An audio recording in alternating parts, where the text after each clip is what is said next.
Welcome, Grace Sisters, to we're gonna call this episode 1 of season 2. I am back. I am excited, and I'm ready to jump back into this thing. Life was life, and I'm not gonna give any excuses, but I'm excited. Thank you all for joining me for this episode 1 of season 2.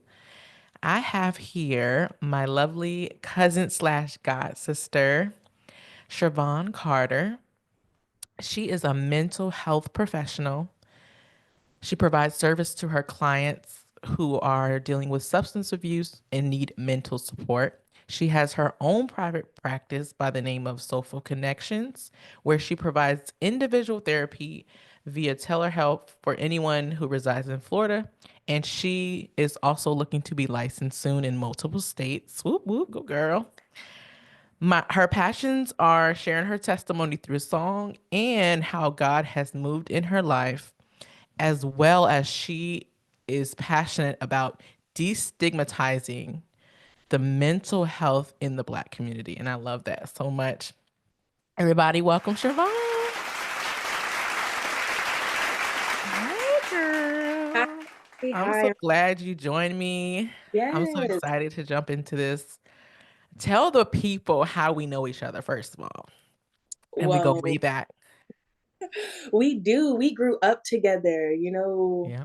When I think of my childhood, you are definitely there. You and your siblings and Uncle Keith and Auntie Lynn. Um, we, I think that because of my background, um, a lot of family isn't blood for me.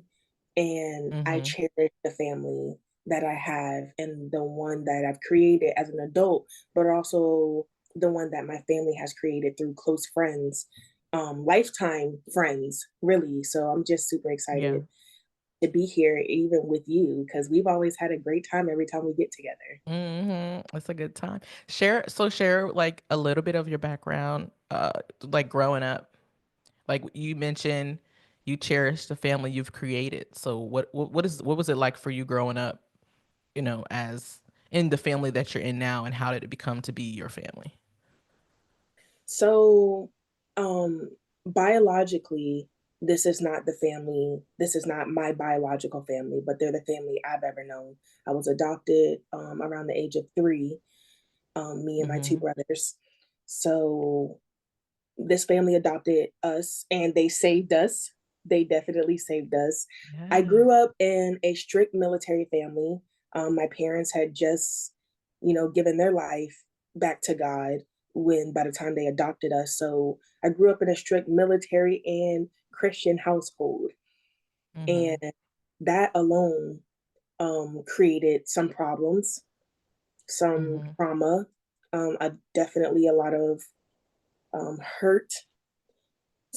Yeah. So, and I definitely think that played a part in who I became professionally because I wish I had someone to talk to and had a safe space to be able to talk about the things that we never talked about in my household. Yeah. I also didn't Mm-hmm. get a lot of affection as a child. So saying I love you and getting hugs and physical affection, it was very weird when I started receiving it as, adolescent, young adult. I didn't know how to respond to it. And sometimes I still don't. It's something that I've been working Mm-hmm. on for a long time. Um, Yeah. Biologically, I was born into substances. I had substances in my system when I was born. And that actually Mm-hmm. did not play a part in my professional journey. It was more so the Mm-hmm. mental health because I didn't know a lot about my biological family. And Yeah. recently, within the past 5 years, I have gotten to know some family members from my biological family. And prayerfully, one day I will be able to travel up to Philadelphia because that's where I'm from, right outside Philadelphia, to be able to see my biological family. Not my mother. My biological mother passed away in 2019 due to cancer. Okay. Did you Um, get to meet her before she passed away? no, I never No. got to Oh. talk to her. I never got to meet her, and that actually, I shut down. My mom When I always say my mom and my biological mother because my mom is the only mom that I've ever known.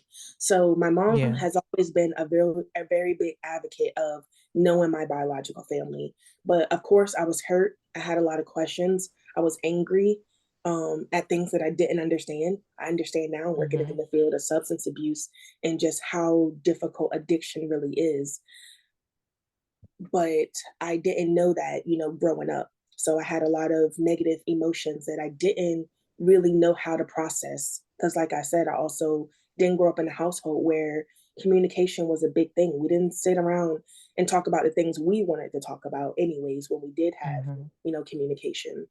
So I learned to internalize a lot of things. And even so, my master's program was so healing for me. Because that was one Mm. of the requirements as well, was that we had to work on our own issues. Because if we were going to be in front of Wow. other people working with their issues, we had to have Yeah. ours somewhat resolved, not the expectation that we were going to be perfect, because who is? But they wanted us to be able to work through some of those issues. And so one Yeah. of the classes that I took, it was a family therapy class, I believe. It That was the most hurtful and helpful class that I took during my master's program, Wow. because Wow.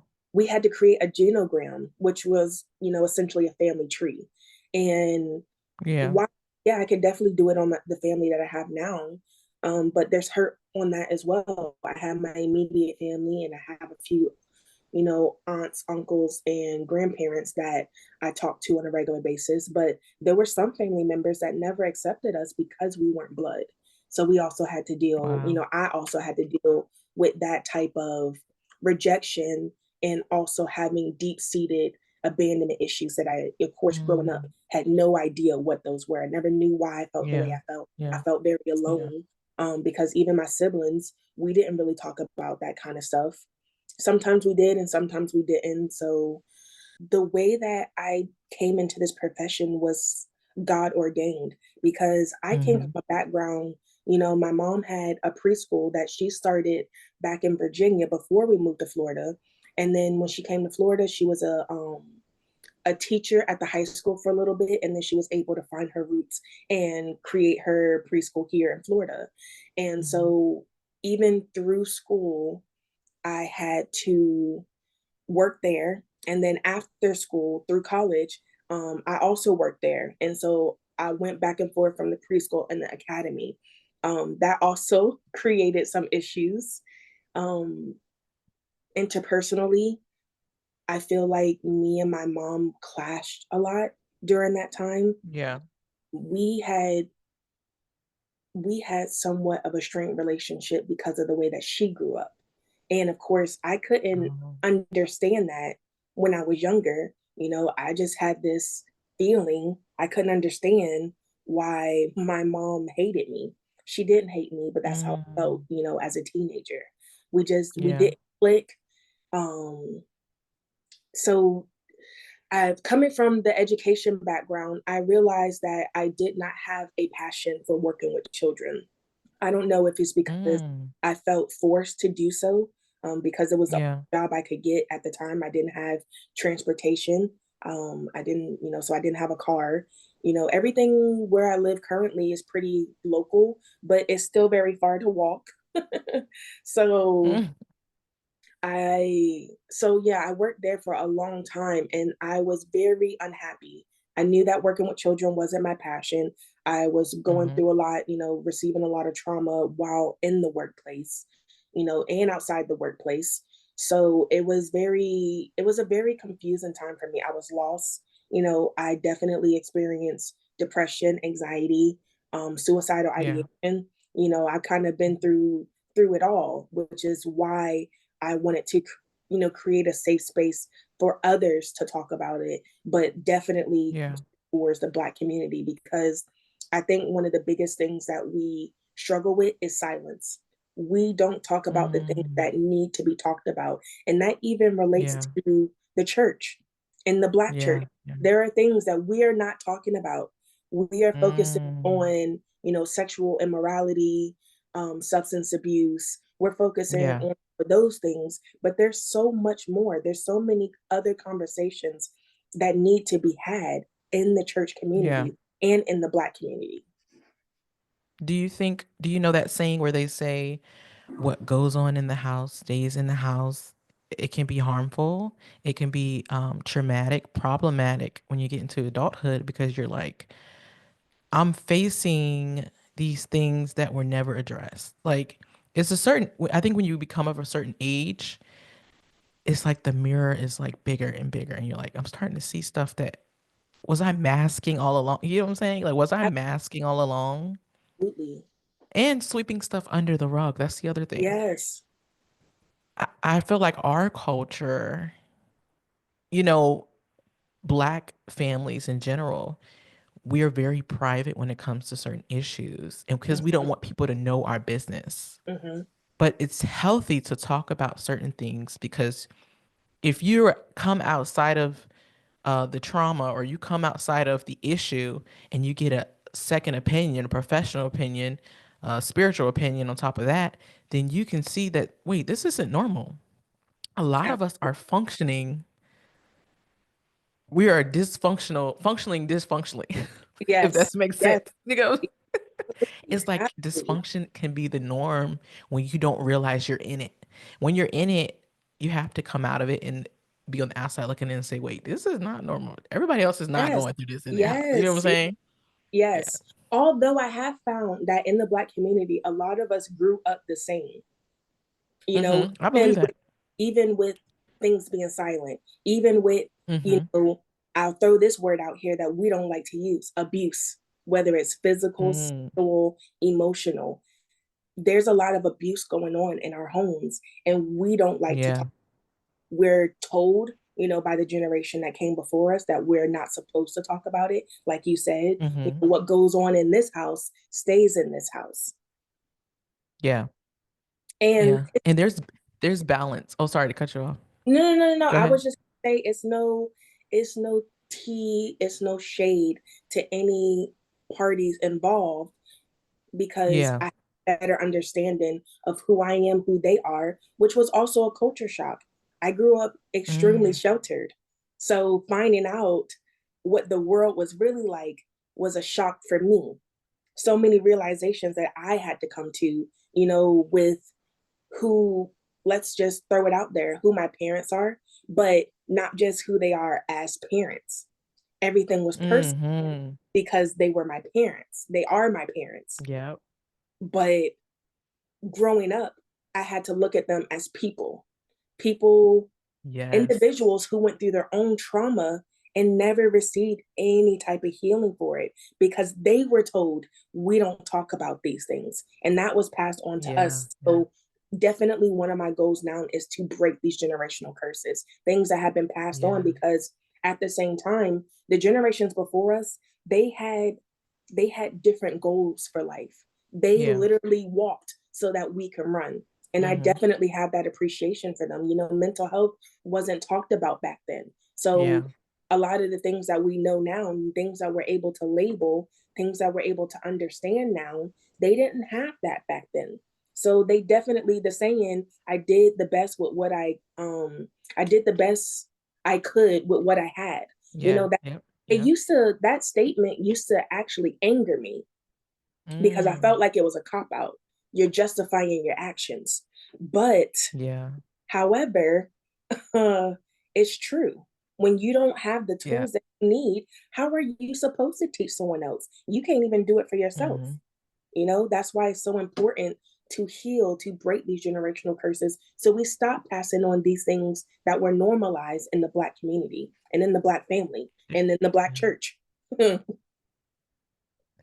What do you think about, and I've seen shirts like this where they say like Jesus and therapy. I think we're just now coming around to that because if you grew up in a traditional, old school church with older saints, I don't think that that was a reality for them because certain things you were just supposed to pray away. You're not Exactly. supposed to go see a therapist, but I honestly believe that God gave certain gifts to people. He gave wisdom and he put people on earth in certain professions who are believers so that we're able to have balance. Like I'm gonna Yeah, pray, but I'm also gonna talk to somebody about these issues because exactly, there's two sides. You have spirit and you have flesh. So you have to exactly, deal with the spirit and you got to deal with the flesh. I don't think you absolutely. should be so heavily dealing with your spiritual side that you don't recognize the practical things that need to come along with being a believer. Like God gave Absolutely. us that wisdom for a reason. He gave the education to certain people, the patience, the ability, certain traits to certain people to be in certain professions and have the grace for that they're Absolutely. able to give you that balance. Yes, yes, I absolutely believe that. Because, like I said, the way that I came into this position, this profession, it Hmm. was nobody but God because I Yeah. had no idea. Like I said, my bachelor's is in business supervision and management or something like that. Completely Wow. related to my master's degree, and Hmm. I really, even in the beginning when I first applied for it, um, I did not get the best reaction from the people Hmm. closest to me that I thought I would. And that hurt because I finally found Hmm. what I was passionate about. Yes, it was Yeah. new. Yes, I didn't know if it was going to be a long term thing. I didn't really know what was going to come of it, but I knew I was passionate about it. And I knew Yeah. that I would be good at it. I knew it was something I Yeah. wanted to do. So that also played a part in it. So so growing up, did you see yourself going this far in education? Like, were you good in school? Did you enjoy school? Did you enjoy learning? And you were like, I'm gonna go all the way. I'm gonna get my bachelor's degree. I'm gonna get my master's. And aren't you continuing your education even now? Yes, I am currently in school trying to get my PhD in counseling Yes. and supervision. I went through everything that I went through. Yes. I do not regret it one bit because I love my family, and even um I've even come to my healing was number one for me. And I knew that Yes. nobody else could be in charge of my healing. At a certain point, I had to take charge of my healing. I couldn't just say, oh, Listen. you treated me like this and it's your fault I'm this way, blah, blah, blah. I can do that all day. But once I reached a certain age and a certain awareness, it was up Yes. to Yes. me to take charge of my healing. And I wanted it more than anything. I wanted to break these generational curses. I Mm-hmm. wanted to heal my mind. And of course, I couldn't do this without God. It Yeah. definitely starts with Him. And that's where the Jesus and therapy comes into play because, you know, I think a lot of people take it as, okay, well, if I go to somebody else, then I'm saying I don't need Jesus or that Jesus Yeah. isn't full enough to to help me through my problems. He Mm-hmm. absolutely is he absolutely is powerful enough and mighty enough and Yeah. just this awesome God who can do it. However, and I will say this over and over and over again to whoever will listen, I don't think God put a billion plus people on this world for us to figure it out by ourselves. You know, Amen. like Yes. Yes. Yes. even the song, and actually my papa pastor, because he still serves a dual Shout purpose. out to Uncle P. Hey, Uncle. Yeah, shout out to him. He even, the song that by Vicky Winans, long as I got King Jesus, I don't need nobody Yeah. else. He And don't like that song, do yeah, even in the song, she's like, I don't need no doctor, I don't need my mama, I don't need my daddy. No, he? You know absolutely. it's crazy. I agree. We need those people. We need a doctor for when we get sick. I'm a therapist. I need my own therapist because I had my own Yeah. issue. Pastor need other pastors. We absolutely Yes. need Yes. each other. We need each other to survive. Yes. You know, like you said, God pours into different people, different talents that Yes. Yes. put them in different positions. Like Black women. Last I checked, Black women have the highest maternal. I hope I'm saying this right. Deaths.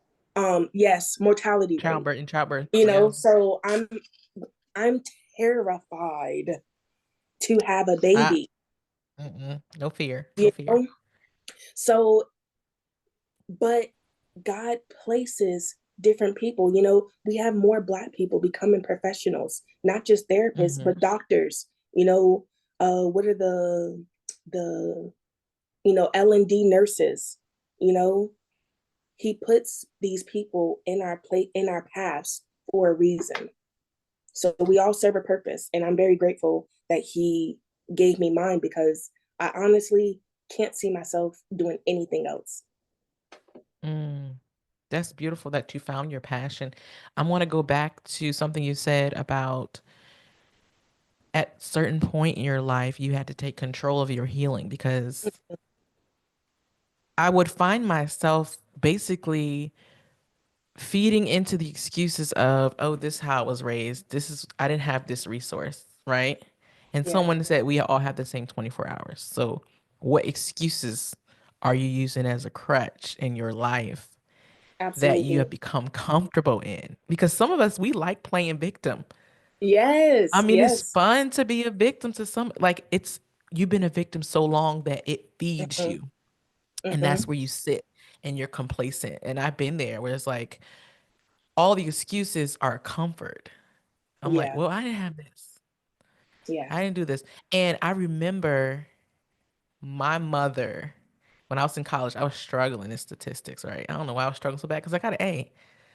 Just the worst statistics, I was just like immediately like, oh, this class about to be hard. But I end up getting an A, but I dealt with anxiety so bad that I'm doing an assignment. And out of my mouth, out of nowhere, I was like, well, you didn't finish school to my mama. And Mm. she looked at me and she said, okay, and you're going to Ooh, finish. uh-huh. She said, you're going to finish. You're going to go to that class. You're going to finish. She said, you're not going to use that as an excuse to not complete this. And I think that a lot of us, when we are faced with challenges, sometimes we fall back on those excuses of daddy won't there, mama won't there. Yes, Yeah, it's traumatic. yeah, Yes, but at a certain age, like you said, we cannot use that. Like you yeah. can't say, because once you become aware of your issues, Hmm. once you become aware of what you lack, Hmm. you can go get the knowledge and the wisdom, do the Yeah, research, and apply it and move absolutely. forward because you have that ability as a grown adult, Yes, right? But some of yes. us We. become comfortable and complacent in life because it's Hmm. better to say, I'm a victim of this, I'm a victim of Yeah. that. Who And wants then to you grow? label yourself. Hmm. That's why words are powerful. You Yeah, label yourself. And then you act in that label, in that category. You put yourself in that absolutely. category and then you act accordingly. Yes, Can you agree yes, to that? yes. Absolutely. You Mm-hmm. know, our thoughts, our behaviors, and our feelings are all connected. You know, Mm, and there's so much power in your words. There was even the daily scripture, I think today, talked about there is power in the tongue. And so you yeah. have to be careful how you use it. And Yeah. big thing is the way that we talk to ourselves. We don't ever actually pay attention. You know, even recently, I realized I've talked down on myself for so long. When I finally started Mm, encouraging myself, it felt weird. It felt so weird. I was like, you just you just said you got this.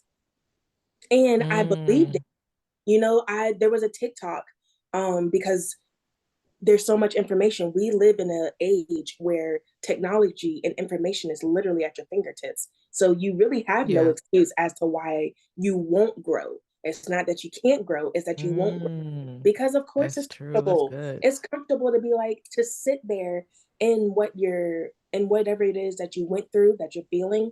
But those negative emotions Mm-hmm. are so heavy and they take up so much more energy than positive ones. But the TikTok, it said, because I love to get clocked, I guess, but it said we have two decisions. We have faith and fear, and you get Mm, to decide which one you utilize. And yeah. I Yeah. I've chosen fear so for so long Mm, in my life, yeah. like Wow. fear of everything. I we would need more than the time we have tonight for me to really break down all my fears. But Yeah. I'm just at a point now where I'm tired of choosing fear, especially when I Yes. I have a choice and I'm choosing faith. Yes, yes. So pursuing your master's degree and going into the mental health profession without any prior knowledge, was there fear? Did you do it fearfully? Or you felt like you had more faith than fear? I think I had a lot more faith and excitement, Hmm. because it also, at the same time that I was going through the master's program, is when I rededicated my life to God. Oh, wow. Yes, Tell me about that. What moment brought you, like, where were you when you gave your life to Christ? I actually was in the church. My Mm. papa pastor. Hmm. I grew up in the church. I'm a PK. Yeah. Before I was a PK, I was a minister's child. Like I said, my Hmm. parents had rededicated their lives back to God by the time we were adopted. I think Yeah. 5+ years before we were adopted, they had given their life back to Christ. So church is all I know.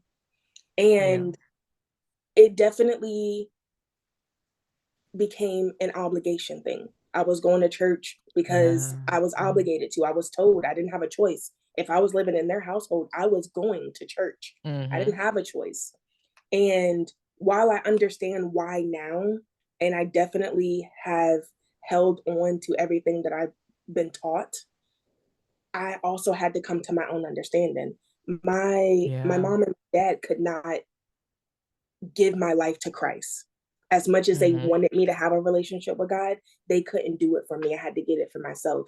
And through all of the things that I went through, anxiety, depression, suicidal thoughts, I was in the church. Like I said, Papa Pastor preached a sermon, and I had texted him afterwards, and I was like, that was the one Sunday he didn't do an altar call, and that's why I Mm. texted him. I said, I was ready. I said I was Wow. ready, like us Black people do. I was ready Yeah. to walk down that aisle because I still can't give you a logical explanation. I just know what he did in my heart. Honest. Yes. Wow. I know what he did in my heart. And so we had a second service, and he kind of had put me on blast about what I had said. And so Mm-hmm. I went to the altar, and everybody came and laid their hands on me. And it was such an emotional moment. Because, like I said, Yeah. and my auntie and my grandma knew, they said, Lord, they didn't put their hands on her. She finna fall to the ground. Let's go. Because I didn't much. I didn't even by people that I loved. Don't Yeah. they go for a hug? What are you doing? What I don't know what that is. So, Mm-hmm. anyways, yeah, it was such an emotional moment. I was 24, and then the year after, I got baptized again because, of course, when I got baptized at 6, I didn't understand why I was being dunked in Yeah. this pool. Mm-hmm. So, but even still, it is a transformation, and it has been Mm. a struggle. And that's why, every day I'm getting closer to God. Even from, age 24, there's just so much that I've learned, things that I still struggle with, things that I've been struggling with since before I rededicated my life. And, Yeah. like you said earlier, fighting flesh against my spirit, and that is a Mm-hmm. daily fight. Lord have mercy. It's Yeah. really it's a second by second fight, because everything Yes. is a Yes. struggle.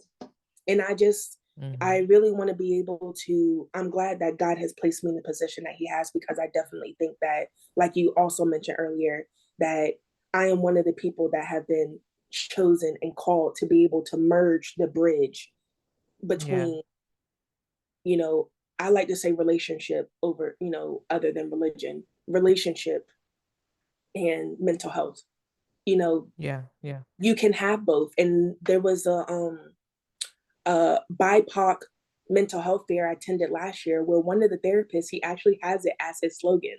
I need Mm. Jesus and a therapist. I love that.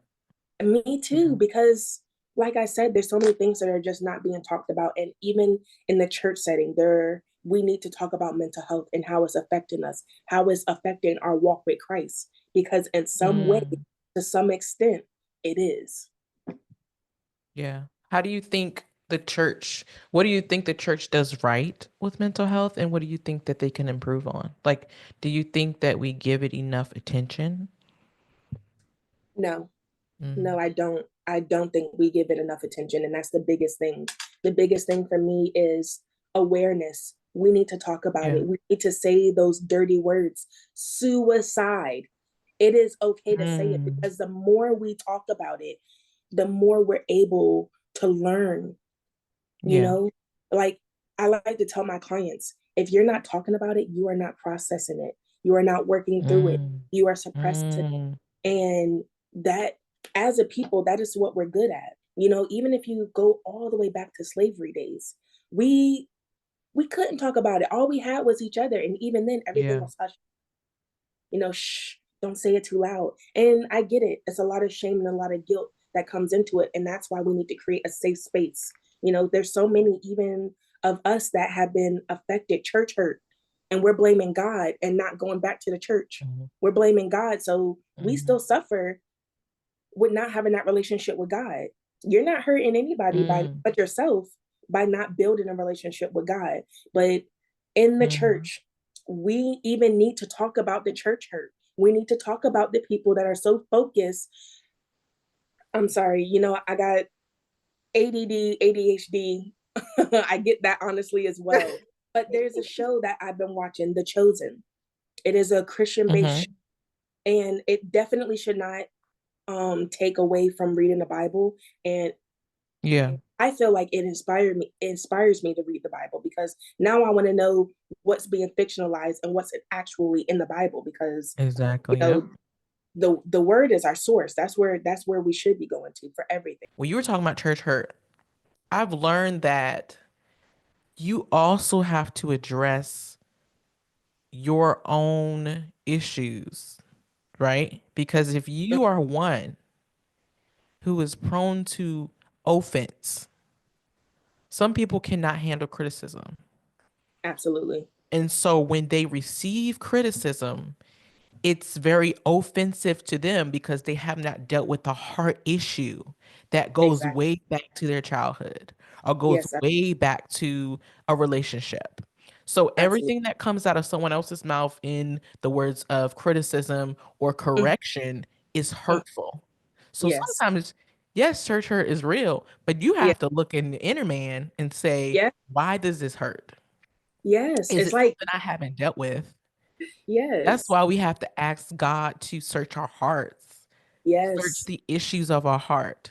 From the issues of our heart flow our words, our emotions. The heart speaks through the mouth. Hmm. And whatever words you speak and emotions you express first started in your heart.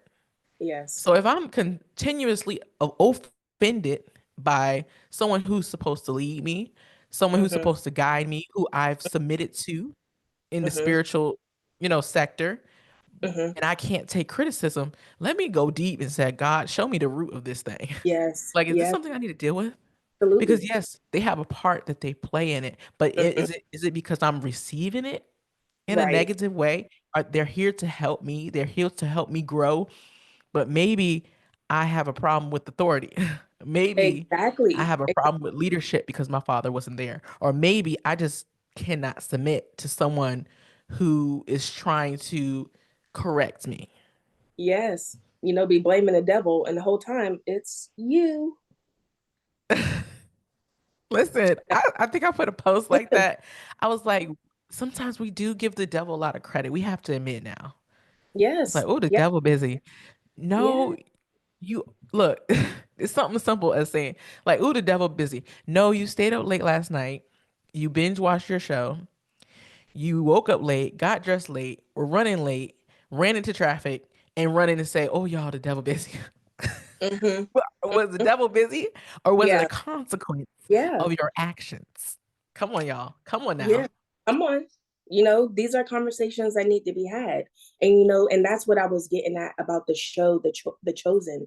2000 Hmm. years ago, Jesus was battling the same thing. The priests, the Pharisees, Mm. they Yes. they were focused on the wrong things. They were focused on status.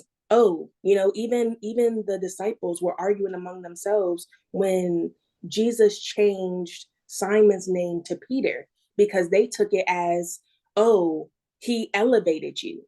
Especially when he said, Hmm. upon this rock I will build my church. Oh, you got Church. elevated. Yep. So then I want to think it was the sons of thunder, James and John, I think, um, they were arguing among themselves because they're like, oh, well, we want to be elevated too. I want to sit on the left hand, and he want to sit on the right hand of the throne. And Jesus, they're Mhm. thinking that he's going to be like, yeah, yeah, yeah. He's heartbroken because he's like, you don't even understand what you're asking for. You don't understand that I know the cost that I'm about to Mm, pay. mm, mm. You know, Okay. and so even 2000 plus years later, we still have the same issues in the church. Oh, you can't Wow. come to this church because you're wearing pants, not a skirt. That's not holy. Oh, oh, you didn't wear a church hat today.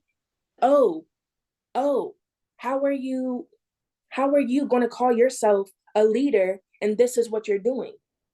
Of course, yes, Mm, leaders in the church are held to a higher standard, yeah. and you must lead a life that as an example for the people that are looking up to you. No, you're not Jesus. Hmm. You never will be. And people also Hmm. need to understand that because some people idolize other people. But anyways, Yes. I get too Hmm.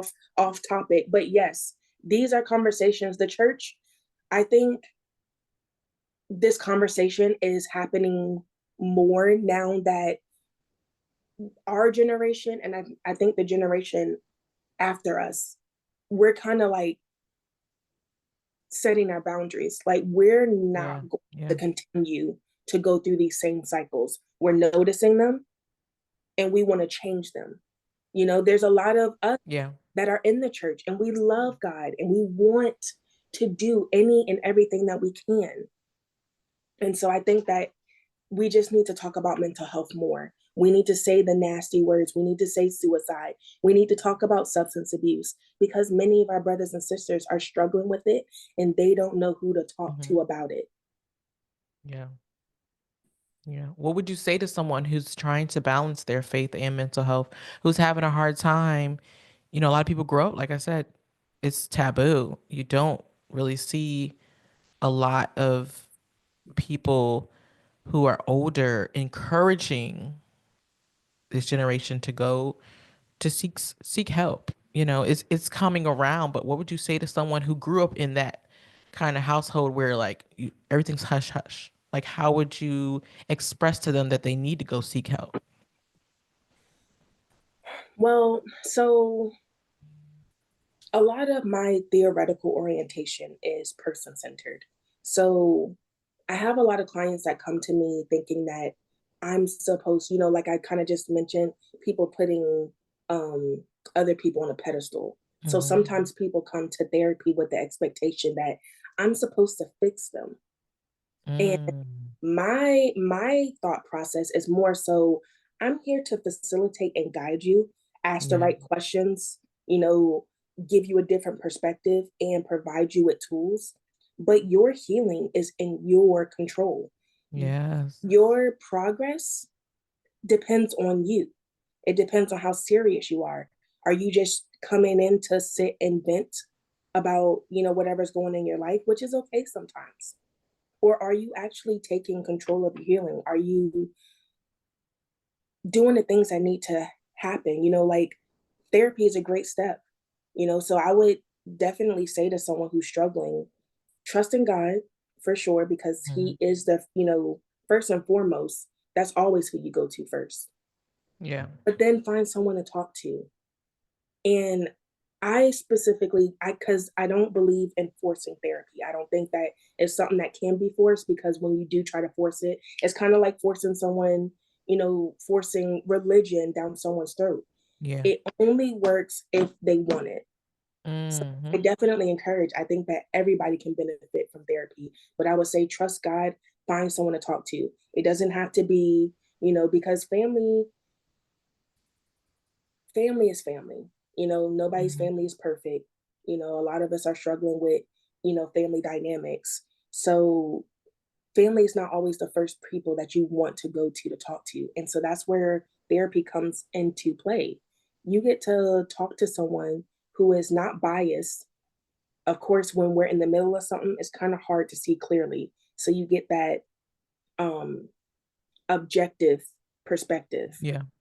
you know? Because, some people are quick to be like, girl, I wouldn't put up with that if I was Mm, you. But you never know what you would put up with unless you're in that situation, because that is nothing so true. is black and white. Nothing is black and white, and everybody's circumstances are different. If you and the sister in the church who's sitting in the same pew as you, y'all both went through a divorce, you can probably relate on going Mhm, through a divorce.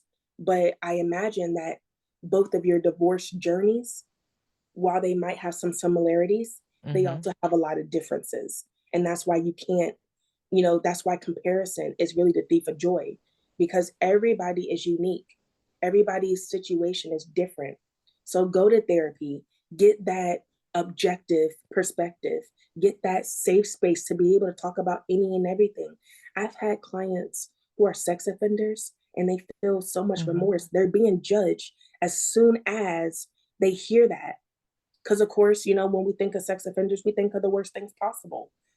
But people do. mhm, So, for that person who is struggling, talking about it is so healing. At the minimum, therapy can provide a safe space to be able to talk about those nasty, hard things that we're not talking about in everyday life, that you don't feel safe mhm, going to talk to with family and friends. Trust in God because He's always going to carry you, but also trust in mhm. the people He's put on this earth to help you through it. It's not a witchcraft thing that we're doing at therapy. We are talking.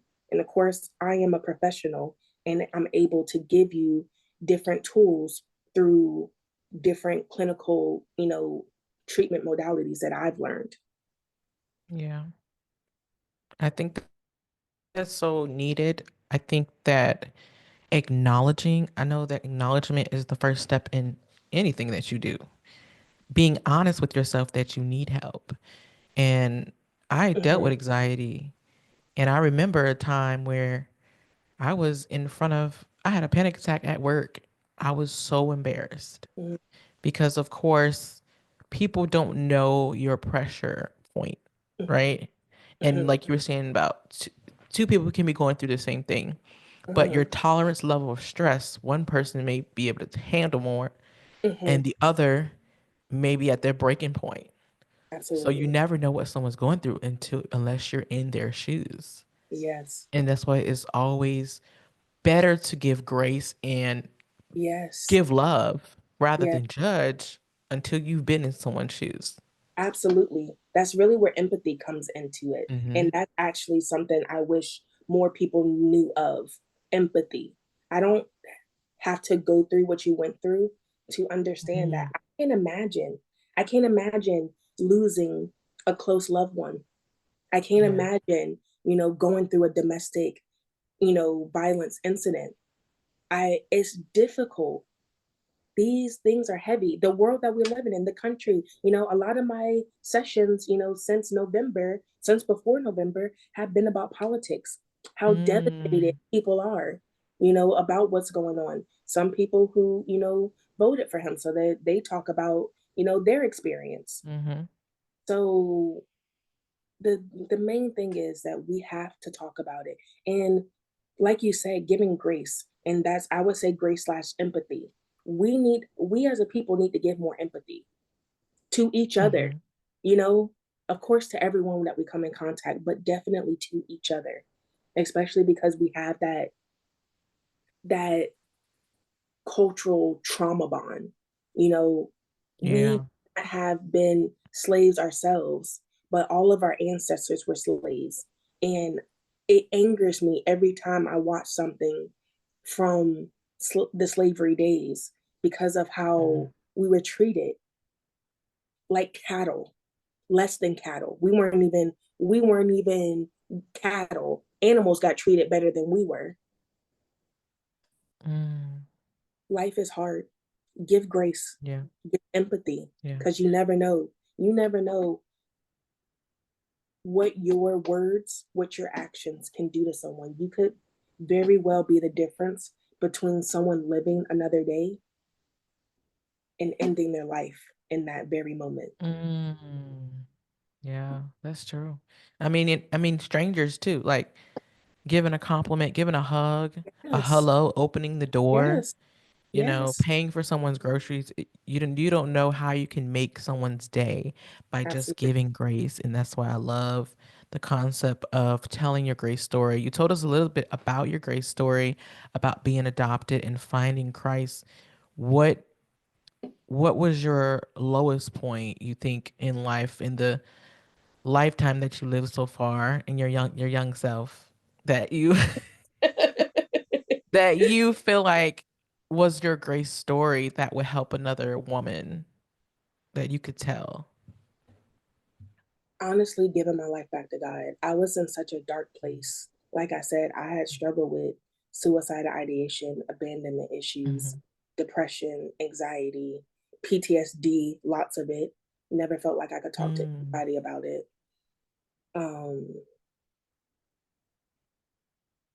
and God saved me. That's where I started building my relationship with God. He's always had his hand on my life. Even when I was younger and I didn't completely understand what he was doing hmm. in life. I the reason I built my connection through song with him is because of all the time I spent alone. And this was before we had access to the internet and could just look up lyrics. So I always had Hmm. CDs. And once again, being raised in a strict Christian household, I wasn't allowed to listen to anything that wasn't gospel. And that's Same. my one true love is gospel music, Hmm. and that's how I connect to God. And I'm just so grateful he gave me a beautiful voice that I doubted my entire life. Sometimes I still doubt it, you Mm, know. So I say all that to say that God saved my life, and his grace is something that I try not to abuse every single day. yeah, And yeah. just the transformation, I I surrendered my life to him, but Hmm. I don't think that surrendering my life to him is not a one-time thing. It's a daily thing. Because Yes. information and the way that he's moving in my life, the things that I'm still struggling and praying that he would deliver me from, so that Mm, I can continue to walk in the path that he has laid before me. I can continue to be the woman that he has called and chosen me for. yes. I love that you said that you don't want to abuse God's grace, because sometimes we think just because we have his grace and his mercy that it's a prerequisite for sin. Like you say, "Oh, well, God is going to give me grace. God is going to forgive me." But Mhm. to put in your mind that you are going to act out this sin, and then on the back end say, "Lord, he knows my heart. Oh my gosh, yes. He Yes. knows my Oh, heart. he's working on me. I'm a work in progress. I'm a How work in pro." How But many people times you abuse that say it too. though? Yes. How many times you gonna say Yeah. that? You've been coming to church for 5 years, and see that's the difference. Ooh. When you talked about constructive criticism, we don't know Mm, how to take that because you think that because I say something like that I'm attacking you. But no, mm-hmm. we're held. We are supposed to hold each other accountable. That's the whole purpose of us Yes. being believers together. We're supposed to love together, but we're also supposed to hold each other accountable. But it does matter how you do so. Yeah. Your Yeah. tone and Yeah. your delivery will always matter. You can say you can say the same thing and say it with love. Like you don't have to say, Mm, "Oh, you're a hellion. You going to hell because of everything that you're doing." You know, Instead of saying, "Hey, I noticed that you've been struggling with this particular issue for a while now. Do you want to sit down and talk about it? Do you want to pray about it?" That's never, mm-hmm. Hmm. I won't say never because a lot of people do take that path, but I wish that happened more, and I wish it happened more publicly sometimes because everything's happening in private. But how are Yeah. we supposed to grow if we don't know what's going on? You know, Yeah. I think grace is such a special thing that we have to cherish, Absolutely. because if we don't take the time to honor God in all that we do, it becomes about self. Yeah. And we become, uh, what is it called? Like when people say they manifested their life and the outcome of their life and their goals and don't acknowledge that God had his hand over you, even when you didn't acknowledge him. There's so many times where we get to where we're going and we forget the grace. We forget that there was a time where you were down and out. You were so deep in your mess that he had to dig around the dirt and Yes. clean you off and Yes. pick you up. And we Yes. have to be humble. I think we should be humble about that. Yeah. But sometimes when Absolutely. you make it and when you get and you receive what the Lord has given you, some people tend to forget that it was God all along or who Yes. they were Yes. before they met Christ, right? It's Exactly. like, do you remember? I mean, yes, God forgets, but sometimes some of us need to remember that we were not perfect when Christ found us. Yes. He reached Yes. way down, like the song said. That's that's actually, now that you bring that up, it kind of triggered a memory for me. And I remember exactly where God met me at. Mm, I was struggling because of everything I was going through and my relationship to him. I acknowledged him, but it definitely wasn't a daily walk that I was doing back then. mm, And I struggled with substance abuse, alcohol more mm, specifically, to the point where, because I didn't know what to do with it. And so I drank. I continued to drink. Every time something happened, I go to the liquor store and get me a bottle and mm. drink the whole bottle. To the point where I was scaring my, Wow. because I called my mom one time, drunk out of my mind, having a mental breakdown because alcohol never solves the problem. It always worsens Yeah. it. And things that I had internalized for so long were finally coming out. There's still things Mm, that happened to me in childhood that I never even told my parents, and I probably never will. mm, mm, You mm, know, mm, not necessarily out of staying silent and private, but more so that I've talked to who I needed to talk to about it. And then I'm not just mhm, referring to mhm. God. I talked to who I needed to talk about with it. Right, right, And I right. don't think that it needs to go any further because essentially I think Mm, it will only cause more damage. And I'm not in, right. in the business of creating damage. I'm trying to do a lot of damage control. And I just have to give like such a big shout out to my parents because my mom, I think she showed me that no matter what, like I said, I took charge of my healing. And so what Yeah. that looked like was I couldn't wait for acknowledgement of what happened to me. I couldn't wait for an apology Mm. of what happened Oh, to me. I yeah. wasn't looking for a I'm sorry. I of course it would make me feel better, Yeah. but it needed to happen regardless. And I Mhm, had to move on. I had to accept the fact that I may never get acknowledgement or an apology, but I was going yeah. to heal regardless. And my mom, Mhm, such a beautiful woman, inside and out, she has been able to identify and recognize some of the things that has transpired in childhood and even in adulthood. mhm. And she apologized to me. Actually, Wow. this time last year, I think it was March, out of nowhere. I didn't ask for it. I wasn't looking for it. Out of nowhere. And that alone, made me break down, Wow. because she never had to. Maybe Mhm. between her and God, that was something that she wanted to do. Yeah. And Wow. I was never looking for an apology or acknowledgement because, quite honestly, I never thought I would get it. Mhm, mhm. Wow. Do you think that healed a part of you to have a parent Absolutely. apologize? Absolutely. That's And that's so unheard of to have your parent apologize exactly. for the authority over your life for so And long. it I strengthens mean, us. that's, yeah. Wow. That's beautiful. That's It beautiful. And it probably humbled her. Like you said, it probably was a conversation between her and God because I believe that the only way you come to that realization is divine. You know what I'm exactly, saying? It's having because a I relationship. yeah, I can spew at you. You did this, you did this, you did that. Mhm. But also, that also, I didn't want that to be my delivery because, Yeah. when you're fighting, like the saying, when you're fighting fire with fire, all you get is more fire. And I didn't want to handle it that way. We're taught, even in the master's program and things that we teach our clients, you, who's not going to Hmm. feel attacked that way?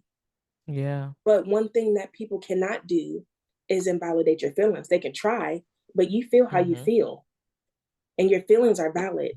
While on the other hand, also understanding that feelings aren't facts, and sometimes they're fleeting. Mm.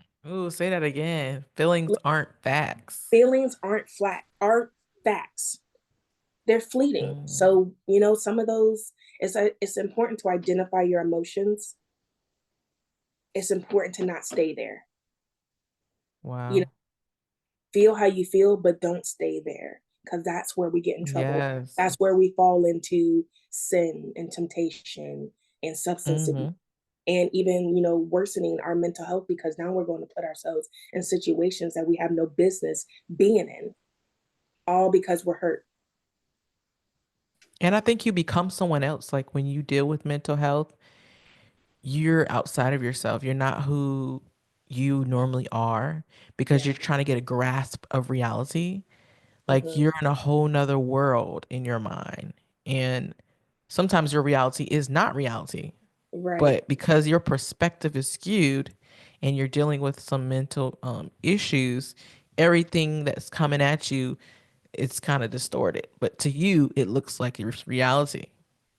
Absolutely. And that's why it's so important to have a safe space Hmm. to get that, the non judgment as well as the unbiased, but also, like I talked about, the objective perspective.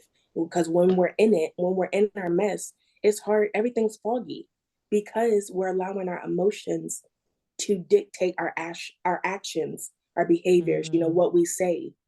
So that is why therapy is so important, because you don't get that, when you go to your friends and family, you get unsolicited advice. You get, Hmm. you get their failed experiences. Well, I've been down that road and I don't think while you should heed that advice, your life is different. That's why it's important to talk to God first, and then you place people with sound advice. Of course, in our world, that's spiritual people, Hmm. understanding who you're going to. That's why you can't ask everyone to pray for you because you don't know what they're praying and Hmm. you don't know who they're Ooh, praying to. say that again. And the word does say, lay, don't lay your hands upon someone suddenly. And I think that's the reason why, because you don't know what we're transferring. It also brings me to, and this, let's see how I'm gonna word this. I remember when we got marriage counseling, right? Mm-hmm. And in hindsight, I really wish, this is no shade to who gave us marriage counseling at all. I Understood. would give advice to others to have professional, because being heavily in the church, you're going to automatically be told to go to the pastor. Yeah. Someone who has not studied the profession, Mm-hmm. someone who has experience in marriage. Now, I'm not taking Right. that Right. away, has spiritual guidance, is your Right. covering. But like we said, you need the practical side and the spiritual side. Mm-hmm. So I was just telling my husband not too long ago, I said, so we had marriage counseling, but I think you need the depth. You need to experience, because like you said, mental health, you deal with mental health, you're dealing with personalities, Yes. and that all affects your mental. So having the strong foundation of someone who has the educational background, has Absolutely. the understanding, and that has gone to school for this, I don't even know if I'm gonna keep this in my podcast, but this is real because It is. being in the church, a lot of people do not have the experience outside of the church in the titles. Only in the church can you get, Lord, I'm gonna get in trouble for this. Only in the church can you be put in a title and be unqualified, disqualified for it. And it don't matter outside of those walls. I was Mm, just telling someone that the souls that need saving do not care about your title. People who are dealing with mental issues, they're not going to address you correctly. They don't care about where you sit. They don't care about your collar. They are looking for a change. They are looking for help and hope.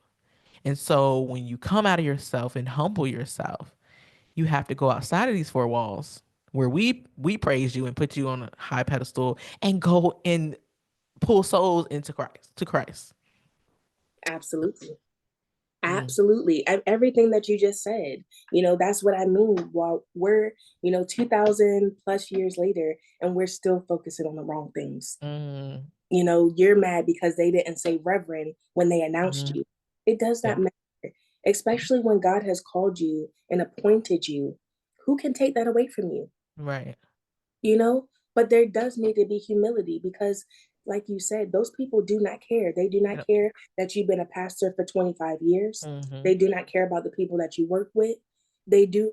Half of them probably have not even touched the Bible. And mm-hmm, that's what we have to understand. God will leave the mm-hmm. 99 to go For save the the. one, And that's what we're yes, supposed to be doing. That's why the Pharisees, the people, the priests that were so, holier than thou. Oh, he's fraternizing. He's what's the word? fraternizing. Yes, thank you. With women, Mm-hmm, Gentiles, sinners. That woman, she's unclean. You know, I think that the show for me, it showed so many different aspects. Different aspects. I don't know if they're fictional. That's once again, that's why it's important to read the Bible. But mm-hmm. yeah, we're focused on the wrong things. We need to be focused on, even like what you said. I'm gonna get in trouble for this. But why do we have that mentality? These are things that need to be talked about. Nobody cares about your status. Right, right. If you didn't grow up in church, you don't even understand. You don't understand. Exactly. You're not there for that. And we shouldn't be either. Yes, it's great to be elevated, it's great to be recognized, but that should not be, you know, it should not make or break actually Yeah. doing ministry and bringing in Mm-hmm. lost souls, to Christ, because that is our jobs. We are disciples and God puts us in these positions. I'm so blessed to be able to have a lot of believers that come across my seat, even in my Yeah. profession. Of course, I'm not supposed to touch on, any type of religion, but I have so many Yeah. people that start the conversation, and I believe in God, and I'm like, yes, yes, on the inside. But even the people that don't believe in God, I treat them the same. You wouldn't know. I had someone tell me she was a Satanist, and in Mhm. my brain I said, Jesus, protect me. I don't want none Yeah. of the energy that she has, but I do want to be, helpful to her. A light. Yep. Yes, Mm-hmm. and she actually loved me as a therapist. We were together for over a year. Mm-hmm. So Yeah. I definitely I'm really blessed to be put in the position that I am, and that God sends me so many of his people, because then I'm able to use that. That's one of your coping mechanisms. You know, you're supposed to lean on God, Mm-hmm. so I'm able to help them, give them that spiritual aspect, which is, so, helpful for me, because it is who I am. I don't treat Yeah. anyone differently. If you don't believe in God, I just, in my head, I pray for you and your salvation. Do you think that in this climate that we're in, more people are dealing and battling with their mental health, with a lack of control? I think really what can cause issues in your mental health is feeling like you are losing control of your environment. And I think because we're in this climate, economically, politically, that our generation, generations before us, everyone has these anticipations of what's going to happen. And Mm-hmm. sometimes when you feel like you're out of control, it can shake your mental health. Even in faith, even being a believer, we deal with shaken faith. Do you Absolutely. think what would advice would you give to someone who's stressed in this season and trying to get control of their perspective of the world? Will definitely go to therapy because Hmm. it helps and it works. Um, and honestly, believe in God. You gotta, if you believe in God, you have the belief that He is still in control no matter what. He allows this to happen. So it's just, reaffirming your faith. Of course, like you said, we get shaken faith. And, Hmm. that's where, for my believers, I reaffirm, hey, we know who is in control. Amen. Whatever's going to happen is going to continue to happen. And I actually, because you said to, bring up scripture and how it Hmm. relates to mental health. So I was actually, of course, I consulted Papa Pastor because, he is so smart when it comes to so much stuff, but Yeah. definitely theology, since that's what his doctorate is in. So, of course I had to, go to him because he's a Bible scholar. Yes. But there were a few that I found on my own, like even in Psalms 42 talks about, why am I discouraged? Why is my heart so sad? I will put my hope in Mm. God. I will praise him again, my savior and my God. And I relate that to depression because when you're Mm. depressed, you lose hope. You Yes. lose hope. Yeah. You're discouraged. Your heart is sad. There is First Peter 5:7. Cast all your anxiety on him because he cares for you. And then even further, Philippians 4:6. Do not be anxious about anything, but in every Yes. situation by prayer and petition with thanksgiving, present your request to God. Give it all to God. But at the same time, being practical, I think that's one of the things that happen in the church, especially when you're a new believer. We don't understand what it means. We talk about all day long trusting God. What does trusting in God look like practically? And Mm. that's also why I really love our church because um Pastor Papa, he's so big on practical steps because we talk Yes. about, all these big things. And if you're new to Christ, you don't understand what the Bible says. I love reading the Come NLT on. version because it makes so much sense and it really breaks it down. I think that we can dive into that a little deeper. What does it mean to trust God? And how does it affect your mental health? Because faith, as we say, is the substance of things hoped for. In the evidence. There is evidence that you don't see where you're going. Mm-hmm. There is evidence that you don't see the next step. There's Mm-hmm. evidence that you don't see the outcome and you don't know the outcome. So you're Mm-hmm. stepping in faith Mm-hmm. and you're a little shaky because you don't know what's next. But Mm-hmm. what does it look like for a new believer in Christ to align their mental with the idea that I'm supposed to believe in something I cannot see? What does having faith in God look like? I think that's such a tough question because I don't think that there is a one size fits all for this answer, Hmm. and I like to use my own specific testimony as an example because, I don't want to talk about anybody else and I don't want to offend anybody else, when it comes to certain things, because it's easy to be like, well, you need to do this, but Hmm. I'm not the one that can give you that answer, which is why you have to have God in your life as well as spiritually sound people that you trust, because that Yeah. guide is super important, especially when you're in the beginning and you don't know where to start. I would love to say open your Bible, and you definitely should, but you should also have a good study Bible with a trusted commentary that can explain it every Hmm. way. Because reading the Bible is not easy. You know, I've been, and I like I said, I like to use myself as an example. I know when my faith is shaky, it's because I'm doing Mm, something that I don't have no business doing. And I'm not mm. doing Come the on. Come things on. that Say it I again. need to be doing. You know, so when my anxiety is creeping in and it's taking over my life, another story, real quick, because I know we're wrapping up. I had an insane fear of dying. Mm, So much so that it would keep me up at night. You know, every moment I'm like, oh, is this it? Oh, am I going to get into an accident? mm, Is this it, Lord? You know, it was an insane fear, and it affected me very much so. And this was when I had given, we're past, I rededicated my life, got baptized. This is, probably 2 years ago, maybe. And mhm,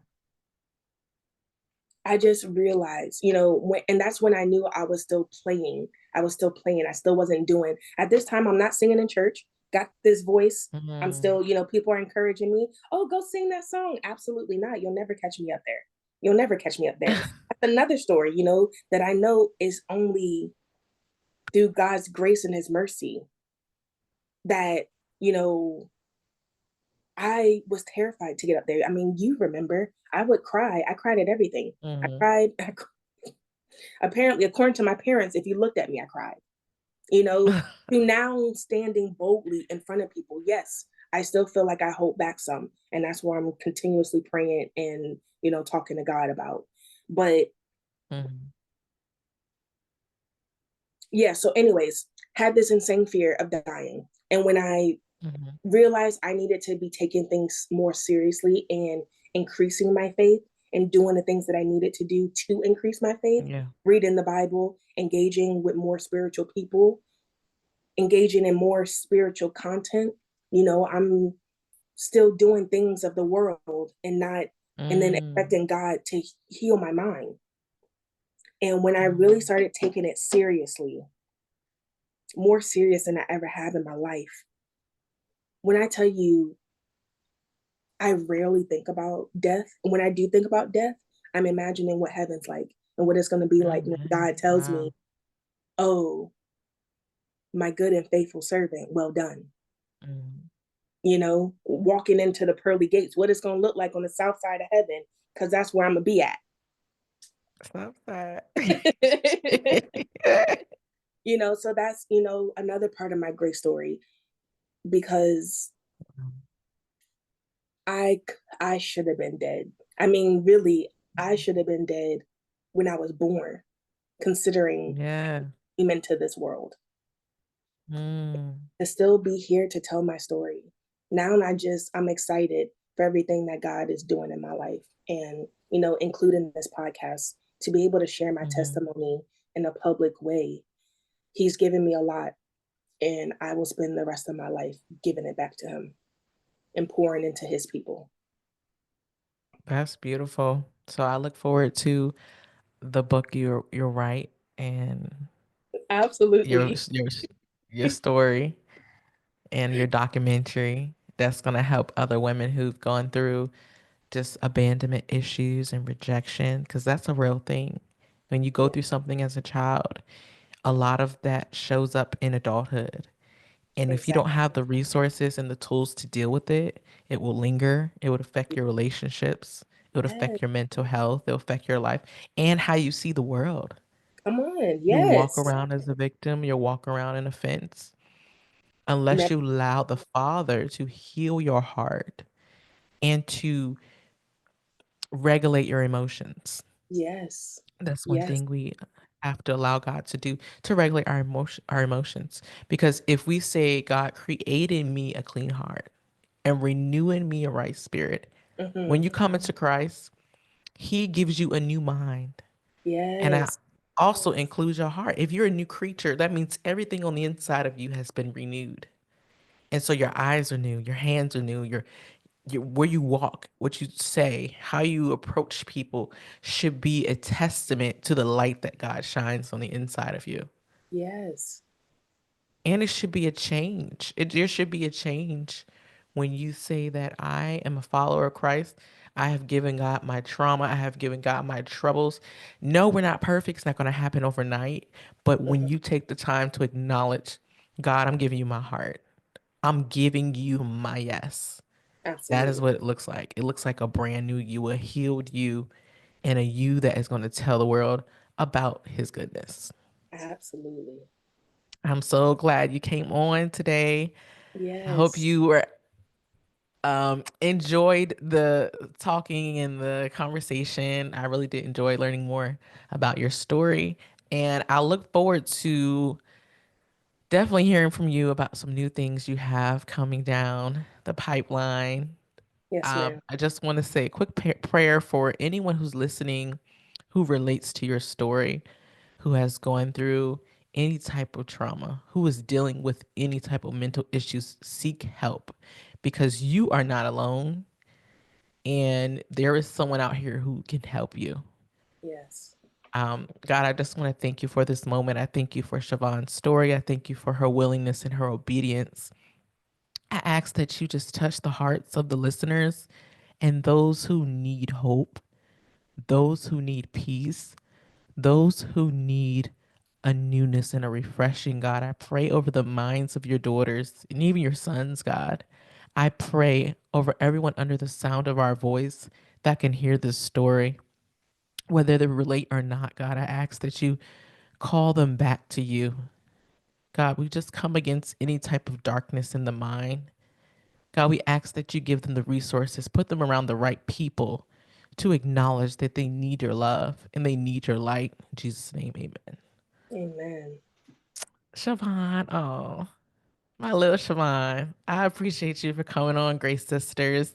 Of course. It Give was a everyone your handles if you're on Twitter, Facebook, Instagram, or ooh, on any social media, TikTok. Give them your, if you know them. If not, we'll put them at the bottom of the screen towards the um, end, and we can always put that at the end.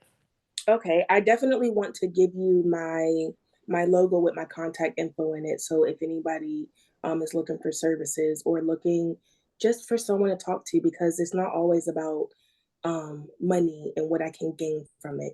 I truly believe Mm-hmm. that this is a calling and a passion for me. And I want to be able to help anybody. Amen. I don't want to be the barrier. I don't want to be the reason why someone does not seek services and does not seek God. So I will Mhm. provide that to you. On TikTok, that's where I post a lot of my singing content. And I also want to open the door for the conversation of mental health. I did post a vlog where I kind of asked people for input on their perspective of mental health because I want to open that door. Um, my name, it should be at Shavarne Carter, but I can also give this stuff to you, like you said, at the end.